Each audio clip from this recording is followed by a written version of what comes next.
Como você mesmo falou, não é a primeira vez que abordamos esse tema e provavelmente não vai ser a última, diante da importância que ele tem para com o nosso município e até mesmo da importância que ele tem para nós consumidores, para nós pessoas, sociedade e população niquelandense. E por que ela é importante? Tanto a criação desse fundo, que sim, eu já respondo, está diretamente ligada com o ITR e, consecutivamente, o ITR é baseado no valor da terra nua, o VTN. Nós vemos aqui recentemente, eu apresentei os números de arrecadação de ITR que tem subido a cada ano, o número que chegue a arrecadação para a prefeitura, né? Mas ele é um volume ainda maior porque esse valor cobrado ele ainda é distribuído aí entre o Estado e o município. Mas vamos ao que interessa. Recentemente, alguns produtores vêm procurando, né, todo ano é assim, chega essa época do ano, aproximando o final do prazo para declaração do ITR, né, para o pagamento do imposto, os produtores começam a procurar, Diego, mas rapaz, no ano passado eu pagava um valor X e esse ano eu senti que eu estou pagando muito mais, qual é a explicação para isso? E há algum tempo atrás, o Poder Executivo até reuniu algumas pessoas, inclusive convidou o Sindicato Rural para participar ali de uma comissão que iria basicamente entender o valor da nossa terra no município e a partir daí cobrar o ITR baseado nesse entendimento. O que aconteceu é que tivemos uma única reunião, pelo menos se teve outras, o Sindicato Rural não foi diretamente convidado ou não foi convidado, e isso é indispensável, né? O Sindicato Rural tem ferramentas para entender se realmente o valor que está sendo cobrado está de acordo com aquilo que realmente é a realidade do município. E esta comissão ela tem importância significativa na oneração correta do produtor rural, ou na tributação correta, melhor dizendo assim. A oneração seria se fosse cobrado um valor superior. E nesse momento nós não estamos sabendo se esse valor está sendo cobrado de maneira justa ou de maneira adequada. Os produtores rurais não têm problema em pagar imposto, em pagar tributações, mas ele tem que ser, obviamente, adequado com a realidade do município, com a realidade da sua produção. Então, basicamente, essa comissão, para estipular o valor da terra nua, ela tem que ser tratada de maneira séria, de maneira coerente, e aí o Sindicato Rural, né, dentro desses questionamentos, nós temos uma solução para apresentar para o produtor rural, ao menos para critério de entendimento, para nós realmente saber se o valor está coerente ou não. Então, atenção você, produtor que está nos ouvindo neste momento, aqui pela Rádio 104,7 FM.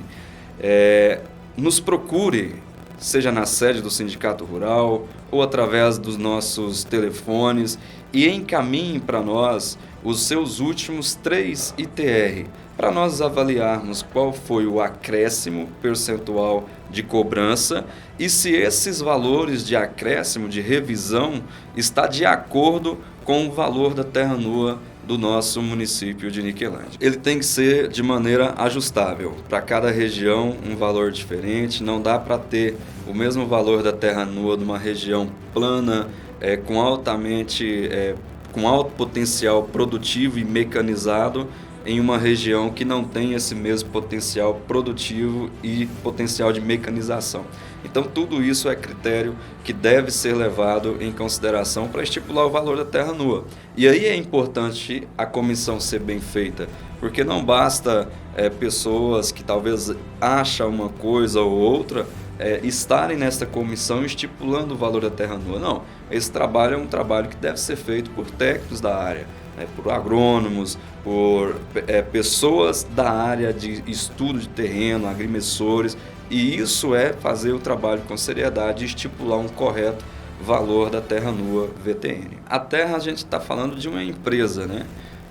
Se nós compramos uma empresa que tem dupla, tripla aptidão produtiva, ela tem um valor agregado. Agora, se nós estamos adquirindo outra que tem apenas uma única um único potencial produtivo, então ela não pode, obviamente, ser tributada da mesma maneira que a outra, ou até a questão da comercialização, o preço vai ter diferença na hora da comercialização desse imóvel, dessa empresa rural. Então tudo isso tem que ser levado em consideração. E aí, mais tarde, é igual a gente falou, não temos problemas em pagar ITR, não temos problema em pagar o imposto desde que ele seja de acordo com a realidade desses imóveis. E mais tarde esse dinheiro tem que ser direcionado para o Fundo Rodoviário Municipal. Nada mais justo do que o produtor rural pagar o imposto e ser, né, reatendido através daquela tributação com aquilo que é o mínimo, né, que eu já falei aqui várias vezes e continuo falando, o mínimo que nós precisamos na zona rural é de infraestrutura para a gente conseguir conduzir as nossas operações produtivas, seja ela na pecuária, na agricultura ou em qualquer outro setor produtivo dentro do agronegócio niquelandense. Eu acredito que o objetivo de, assim que se fizer um fundo desse, tem que exigir sim que esse convênio direcione todo o valor arrecadado diretamente para esse fundo, para que esse dinheiro seja de maneira correta, gerido, né, administrado, para que realmente atende às necessidades dos produtores rurais. Que aí igual você falou, são pontes, são problemas estruturais, são problemas de levantamento de grade de algumas pistas. Eu já falei essa frase aqui, volto a falar, não dá para se fazer manutenção nas nossas estradas rurais da mesma maneira que se fazia há 30, 40 anos atrás.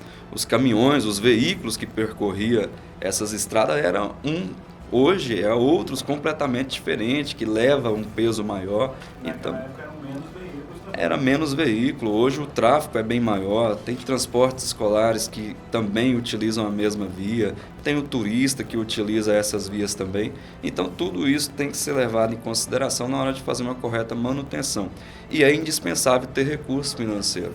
Então tem que ter um recurso financeiro diretamente focado nessa questão. Temos que começar a setorizar as arrecadações do município, não só de Niquelândia, mas dos outros também, setorizar essa arrecadação e que ela volte para onde ela deveria ser realmente aplicada. Então, se o ITR ele é fruto de um imposto rural, então nada mais justo do que ele ser redirecionado para atender às necessidades básicas desse setor. Assim como outros, eu estou citando o rural aqui, mas é porque o programa nosso é de agronegócio e aí, obviamente, a gente tem que focar nesse assunto. Mas tem outros impostos, tem outras situações que podem ser utilizados em outros fundos, né, para dentro do município, para dentro da cidade, para a área urbana, e que aí é um assunto para outras pessoas abordarem aqui. Nós vamos focar hoje só no agronegócio mesmo.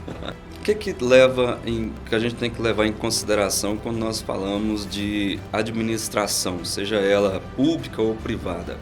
É o planejamento e a prevenção do orçamento financeiro. Como que a gente pode prevenir dentro, né, eu que tenho experiência na área de gestão financeira, eu sou formado nessa área, a gente entende desse assunto e às vezes a gente vem aqui dar dicas como essa e o pessoal não pensa um pouquinho e aplica elas. Mas o que tem que levar em consideração dentro de uma gestão municipal, dentro, né, de uma prefeitura? É você trabalhar de ponta a ponta, né, já que nós temos dívidas e sabemos que temos várias dívidas dentro dos municípios, principalmente o de Niquelândia, você tem que trabalhar com a prevenção. Como que você pode prevenir essas ações dos precatórios, por exemplo, essas ações judiciais? Porque o precatório, na verdade, ele tem dois, né? Tem o administrativo e o judicial. O judicial é o pior, obviamente, para você lidar com ele, mas até ele você tem como prevenir, precaver. Por que é importante isso? Nós estamos falando de direcionar recursos para um fundo municipal de infraestrutura. Mas, de repente, esse dinheiro chega na conta da prefeitura e tem uma ação judicial que já foi transitada em julgada e, automaticamente, o dinheiro é bloqueado. E quando ele vem fruto de uma ação judicial, de uma decisão judicial, ele vem no montante exato. Então, se é uma dívida de 20 milhões, a ação judicial ela vai travar de uma vez só esses 20 milhões na conta da prefeitura. E o que poderia ser feito para que isso não existisse? Primeiro, criar aí uma câmara, né, de ação, de conciliação dos precatórios, seja ele administrativo ou seja ele judicial. Que sentido que é essa Câmara? Essa Câmara é como se fosse um conselho, só para separar, né? Senão o pessoal está criando uma Câmara nova de vereadores. Não, é só para separar. Essa é uma comissão que seria aí, composta por secretário de Finanças, pelo procurador e outras pessoas dentro da estrutura administrativa municipal que trabalham com a área financeira, que lida com a área financeira de tesouraria da prefeitura.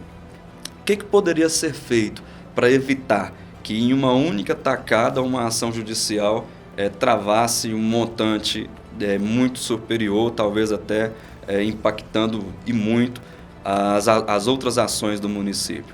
Ele poderia ser prevenido. Já tem uma ação judicial de 20 milhões, mas isso não impede que os advogados, né, que representam a prefeitura, que a procuradoria, que essa Câmara de conciliação procurasse, né, o interessado, fizesse uma negociação, porque aí ela tira o ônus das costas dela de uma única vez. Se ela já sabe que ela não vai ter condição e não está tendo condição nem de pagar o contrato administrativamente, imagina ele de maneira judicial.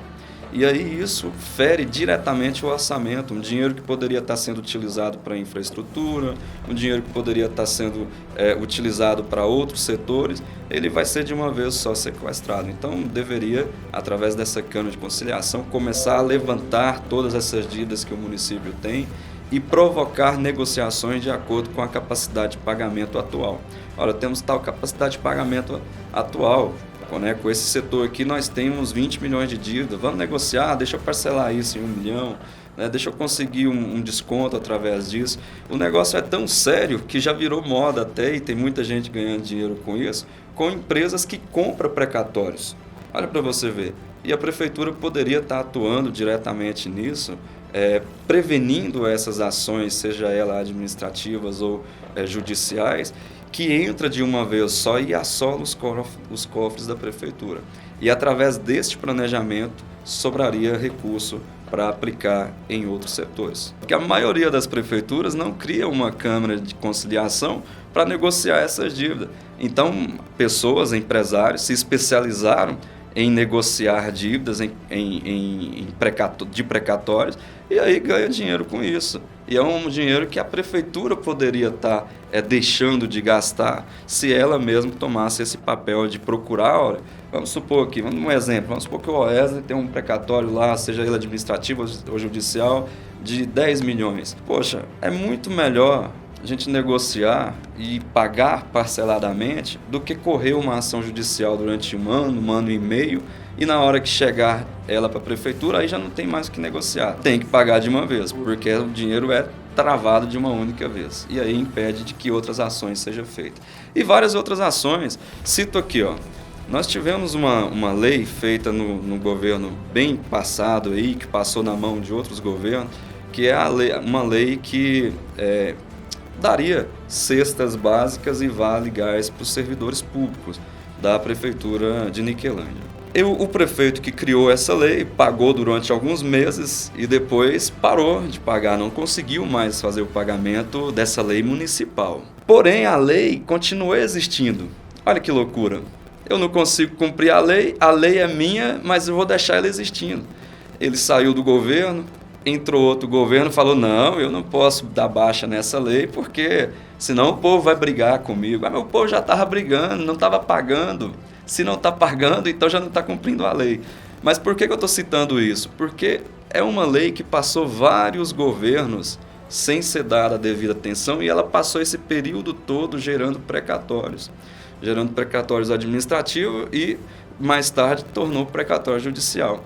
Aí esse ano, né, o atual prefeito deu baixa na lei, né, do Vale Gás e da cesta básica. Pronto, pelo menos daqui para frente ele não está aumentando a sua dívida.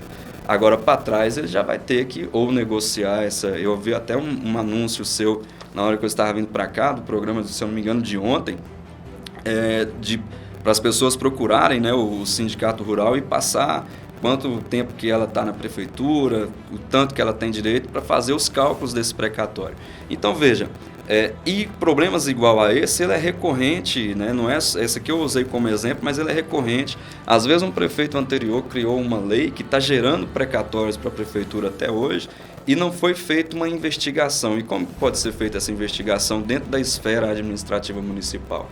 Criando um grupo, um comitê especial para analisar precatórios administrativos e judiciais antes que ele vire uma bola de neve e assole diretamente os cofres da nossa prefeitura, impedindo que ações em outros setores, ações essenciais e de base, né? Quando a gente fala de infraestrutura, é ações de base, é o principal, e também segurança, saúde, poderia estar indo dinheiro para essas outras áreas, mas está ficando preso em precatórios, que mais tarde ainda tem um outro problema, né, que esses precatórios às vezes são travados e por desconhecimento de quantos ainda tem para chegar e como que vai ser a distribuição desse dinheiro que já foi travado, ainda fica a dúvida ainda, o que nós já pagamos, o que não pagamos, o precatório de 20 milhões que entrou, era de quê? É para onde que não, o que nós temos que fazer agora? Fica com Deus nos acuda.